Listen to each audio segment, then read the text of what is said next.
Em pronunciamento no Congresso Nacional, o deputado federal Giovanni Cherini apontou os planos da extrema-esquerda voltados a censurar cidadãos, prender o presidente Jair Bolsonaro e, violando o devido processo legal e a Constituição Federal, instaurar um regime de exceção. O parlamentar encetou retrucando esquerdistas e apontando a perseguição empreendida contra deputados eleitos que ainda nem chegaram a assumir seus mandatos. Ouvindo os discursos da extrema-esquerda, a gente fica muito preocupado, porque falar em Constituição chantageando a população, desrespeitando a Constituição. Aliás, o artigo 86 da Constituição diz lá que, para submeter uma acusação contra o presidente da República, precisa ter 2/3 da Câmara Federal. E isso é respeitar a Constituição. E isso é dar prêmio para o ministro aqui por essa casa. Aqueles mesmos que na Lava Jato falavam mal do Supremo Tribunal Federal agora estão aplaudindo. Mas o objetivo de não respeitar a Constituição nesse artigo é anular votos dos deputados que são muito fortes aqui e que farão uma oposição forte aqui neste plenário para o próximo governo. Cito aqui alguns deputados que estão sendo perseguidos: a deputada Bia Kicis, a deputada Carla Zambelli, o deputado Nicolas Ferreira, o futuro deputado Gustavo Gayer e tantos outros parlamentares que infelizmente estão sendo perseguidos. Aqueles mesmos que promoviam invasão de terras, aqueles mesmos que promoviam invasão de propriedades, dizendo que era em nome da pobreza e da miséria, sem respeitar a Constituição. Nesta toada, o congressista fez uma explanação a respeito do projeto da esquerda para o país, além de confrontar ações de Alexandre de Moraes, ministro do STF e presidente do TSE. Mas qual é o objetivo, além de caçar o mandato de opositores aqui neste plenário? Ainda o sonho é prender o presidente da República, Jair Bolsonaro, sem processo legal. Claro, missão dada é missão cumprida. Tapinha no rosto. Essa é a Constituição que está valendo. Nós estamos esperando que a Constituição seja respeitada. O povo brasileiro todo que está na rua está esperando que a Constituição seja respeitada e que o ministro que hoje se transformou em um imperador da República respeite a Constituição e o processo legal. Eu li aqui o artigo 86. Não está sendo respeitado. Aliás, esse ministro rasgou a Constituição para perseguir a população brasileira e fazer chantagem. Eu espero que esta casa reaja, e a reação é cada um respeitar o seu espaço e o equilíbrio, a balança, o equilíbrio entre os poderes, os pesos e os contrapesos. Neste contexto, o parlamentar criticou as iniciativas do governo de transição na seara econômica. Nós estamos aí muito preocupados, não só com o respeito à Constituição, mas com o respeito ao teto de gastos. Nós fizemos um esforço sobrenatural. O governo Bolsonaro fez um esforço sobrenatural. O presidente da República deixou de pagar muitas vezes a área da saúde e da educação. Certamente, a oposição aqui diz que foi porque o presidente é ruim. Não, foi para respeitar a responsabilidade fiscal e o teto de gastos. Agora querem fazer farra com o dinheiro público, não respeitando o teto de gastos, não respeitando aquilo que entra. E o pior, quando você não respeita o teto de gastos, você vai gerar inflação, endividamento e, quem sabe, aumento de impostos. Apoiadores do presidente Jair Bolsonaro e pessoas que apenas têm um discurso diferente do imposto pelo cartel midiático vêm sendo perseguidos, em especial pelo judiciário. Além dos inquéritos conduzidos pelo ministro Alexandre de Moraes, do Supremo Tribunal Federal, também o ex-corregedor do Tribunal Superior Eleitoral, Luiz Felipe Salomão, criou seu próprio inquérito administrativo e ordenou o confisco da renda de sites e canais conservadores, como Bárbara, do canal Te Atualizei, e a Folha Política.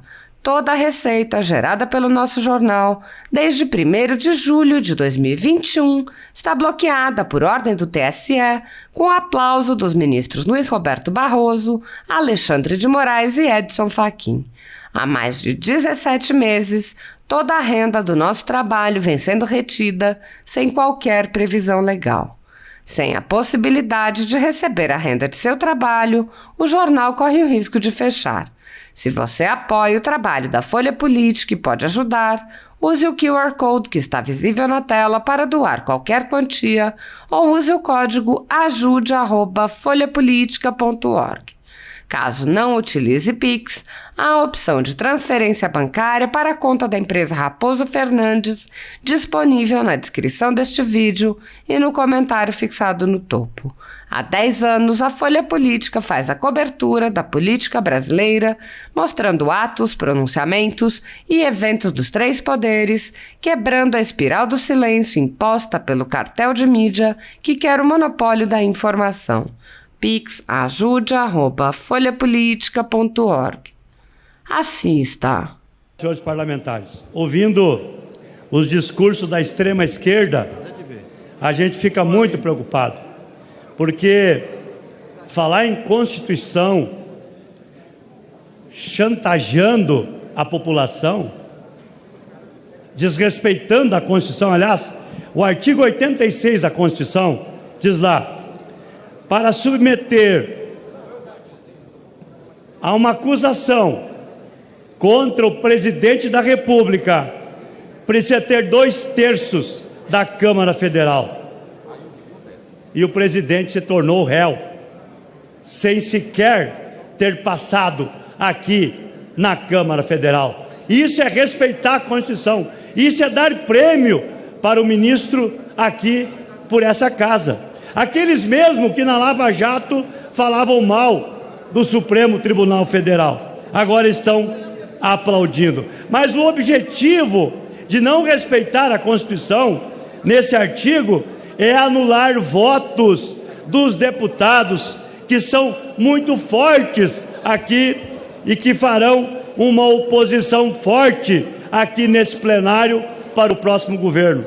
Cito aqui alguns deputados que estão sendo perseguidos: a deputada Bia Kicis, a deputada Carla Zambelli, o deputado Nicolas Ferreira, o futuro deputado Gustavo Gayer e tantos outros parlamentares que infelizmente estão sendo perseguidos. Aqueles mesmos que promoviam invasão de terras, aqueles mesmos que promoviam invasão de propriedades, dizendo que era em nome da pobreza e da miséria, sem respeitar a Constituição. Mas qual é o objetivo? Além de caçar o mandato de opositores aqui nesse plenário, ainda o sonho é prender o presidente da República, Jair Bolsonaro, sem processo legal, né? Claro, missão dada, missão cumprida. Tapinha no rosto.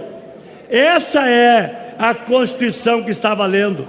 Nós estamos esperando que a Constituição seja respeitada. O povo brasileiro todo que estão na rua estão esperando que a Constituição seja respeitada e que o ministro, que hoje se transformou no imperador da República, respeite a Constituição e o processo legal.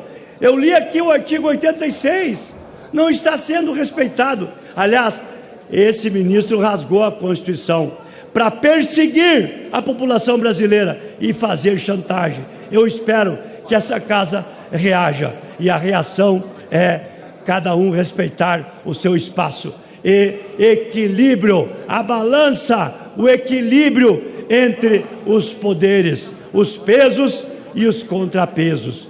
Por isso, senhor presidente, nós estamos aí muito preocupados, não só com respeito à Constituição, mas com respeito ao teto de gastos.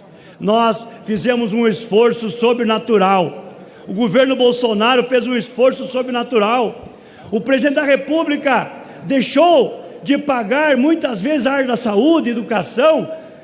Certamente a oposição aqui diz que foi porque o presidente é ruim. Não, foi para respeitar a responsabilidade fiscal e o teto de gastos. Agora querem fazer farra com o dinheiro público, não respeitando o teto de gastos, não respeitando aquilo que entra.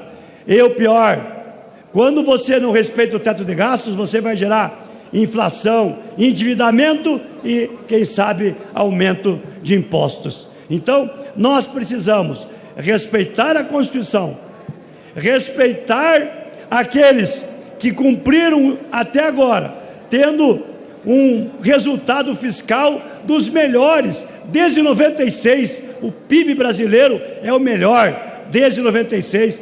Hoje estamos com 8,5% de desempregado.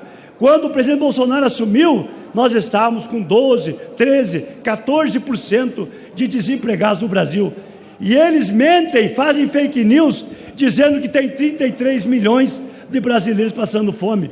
Se são 20 milhões que vão receber o Bolsa Família, cadê os outros 13 milhões? Então, presidente, nós precisamos botar os pingos nos is. Nós precisamos ter seriedade e cumprir a Constituição brasileira e respeitar o teto de gastos. Isso é o que nós vamos fazer aqui. Por isso, eu vou votar contra a PEC da gastança, a PEC do fim do mundo. E nós precisamos fazer com que esse governo se adeque ao orçamento e traga para cá propostas para arrecadar, através de privatizações, através de reforma administrativa, para poder realmente fazer valer. Gasta, mas faz o recurso aparecer. Agora, gastar e depois aumentar os impostos, isso qualquer um governa qualquer coisa. Nós não queremos o nosso Brasil novamente com inflação, novamente com endividamento e aumento de impostos. Por isso, vamos votar contra a PEC, e essa PEC não pode passar aqui nessa casa. Obrigado, presidente. Presidente, senhoras e senhores parlamentares, utilizo esse tempo de liderança na condição de líder do Partido Liberal, partido do presidente Jair Bolsonaro, a maior bancada dessa casa, nessa condição em respeito aos milhões de eleitores que nos confiaram o papel de seus representantes e toda a sociedade. Gostaria de informar a posição do Partido Liberal sobre a PEC, que tem sido tratada como uma PEC da transição e que eu chamo da PEC da gastança. Primeiramente, é necessário que se compreenda que a viabilização de um programa de renda mínima não é uma benesse do A ou do governo B. Trata-se de uma obrigação do Estado brasileiro. Isso porque a Constituição Federal prevê o direito social, em seu artigo 6º, a assistência aos desamparados. Também prevê que todo brasileiro em situação de vulnerabilidade social terá direito a uma renda básica familiar, garantida pelo poder público, em programa permanente de transferência de renda, cujas normas e requisitos de acesso serão determinados em lei, observada a legislação fiscal e orçamentária. Essa alteração no texto constitucional foi aprovada por meio da emenda constitucional número 114 de 2021, portanto, durante o governo Bolsonaro. Essa emenda constitucional, entre outras medidas, inclui a constituição, o caráter permanente dos programas de transferência de renda, com cuidado a incluir no texto a expressão observada a legislação fiscal orçamentária, o que demonstra compromisso do governo federal com a disciplina fiscal. Cabe lembrar que os partidos de esquerda, naquela ocasião, votaram contra a PEC da renda básica familiar, ou seja, os mesmos que hoje propõem o fim do atual regime fiscal, a pretexto de garantir o Bolsa Família, trabalharam contra a existência de uma renda básica familiar garantida pelo poder público. Não estou aqui para questionar os motivos do Partido dos Trabalhadores ter feito isso. Não é meu papel em apontar incoerências e comportamentos aparentemente incoerentes com o seu discurso. De certa forma, podemos dizer que não houve qualquer incoerência, pois os partidos de esquerda trabalham por um destaque supressivo da expressão observada a legislação fiscal e orçamentária, que hoje limita a irresponsabilidade em relação à renda familiar básica. Se não estamos aqui como julgadores dos comportamentos alheios, qual o papel do Partido Liberal? O papel do Partido Liberal é observar as conquistas que o povo brasileiro fez através do maior presidente da República que nós tivemos nos últimos anos, chamado Jair Messias Bolsonaro. Está deixando um legado com responsabilidade fiscal, com uma linha de raciocínio, com diversos indicadores econômicos, com níveis até melhores do que no período da pré-pandemia. É com essa postura que o Partido Liberal tentará, na apreciação dessa PEC da transição, trabalhar sim para a existência dos desamparados, mas com a responsabilidade fiscal acima de tudo. Por isso, indicamos destaques nesse projeto, até porque, infelizmente, só podemos destacar, não podemos apresentar emendas. Nós não queremos o empobrecimento da população brasileira. Nós não queremos a igualdade na pobreza, queremos a igualdade na riqueza. Para isso, o nosso caminho é trabalho. Nós só acreditamos em economia e responsabilidade fiscal o povo trabalhando. Nós só acreditamos em resultados econômicos com liberdade econômica, com o empreendedor podendo investir, com o estrangeiro podendo trazer dinheiro para cá. Nós só acreditamos num país melhor com teto de gastos. Nós só acreditamos num país que dê certo se a gente não gastar mais do que arrecada, senão é inflação ou nós vamos ter que aumentar os impostos. Por isso, o PL é contra essa PEC, porque ela vai gerar pobreza, miséria, essa PEC vai gerar inflação, essa PEC pode ser o caminho da Venezuela no Brasil. O PL não aceita que nós, sob pretexto de Bolsa Família, aprovar quase 200 bilhões sem ir acabar com a responsabilidade fiscal a partir dessa PEC. Muito obrigado, senhor presidente. O PL é contra a PEC